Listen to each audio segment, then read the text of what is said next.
வணக்கம். சற்று முன் வெளியான அதிர்ச்சி அறிவிப்பு.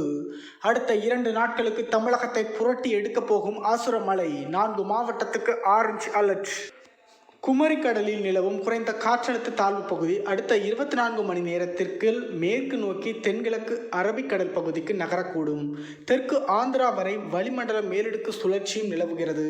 இதனால் 2 நாட்களுக்கு 4 மாவட்டங்களில் மிக கனமழையும், விழுப்புரம், கடலூர், வேலூர், ராணிப்பேட்டை, மதுரை, புதுக்கோட்டை, ராமநாதபுரம், நெல்லை, தூத்துக்குடி மற்றும் டெல்டா பகுதிகளில் இடி மின்னலுடன் கூடிய கனமழையும் பெய்யக்கூடும் என்று வானிலை ஆய்வு மையம் தெரிவித்துள்ளது. தமிழகத்தின் திருவள்ளூர், காஞ்சிபுரம், செங்கல்பட்டு, திருவண்ணாமலை ஆகிய 4 மாவட்டங்களில் 2 நாட்களுக்கு மிக கனமழை பெய்யக்கூடும் என ஆரஞ்சு அலர்ட் எச்சரிக்கை விடுக்கப்பட்டுள்ளது. சென்னையில் நகரின் சில பகுதிகளில் 48 மணி நேரத்திற்கு மிதமான மழையும் அவ்வப்போது கனமழையும் பெய்யக்கூடும். கடந்த 24 மணி நேரத்தில் அதிகபட்சமாக விழுப்புரம் மாவட்டம் மரக்காணத்தில் 20 சென்டிமீட்டர் மழை பதிவாகியுள்ளது. குமரி கடலில் சூறாவளி காற்று வீசக்கூடும் என்பதால் இன்று ஒரு நாள் மீனவர்கள் அங்கு செல்ல வேண்டாம் என அறிவுறுத்தப்பட்டுள்ளது. 4 மாவட்டத்துக்கு ரொம்ப அதிபயங்கர மழை பெய்யும்னு சொல்லியிருக்காங்க. Orange alert விடுக்கப்பட்டிருக்கு. ஸோ அந்த மாவட்டம் திருவள்ளூர், காஞ்சிபுரம், செங்கல்பட்டு, திருவண்ணாமலை. மற்ற மாவட்டத்துக்கு மழை பெய்யாதா அப்படின்னா கிடையாது.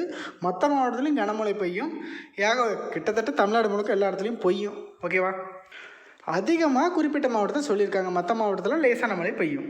அந்த ஆரஞ்சு அலர்ட் விடுக்கப்பட்ட மாவட்டம் தவிர மேலும் சில மாவட்டங்கள் கூடியிருக்காங்க. அதாவது விழுப்புரம், கடலூர், வேலூர், ராணிப்பேட்டை, மதுரை, புதுக்கோட்டை, ராமநாதபுரம், நெல்லை, தூத்துக்குடி மற்றும் டெல்டா பகுதிகள். இங்கே எல்லாமே கனமழை பெய்யும்.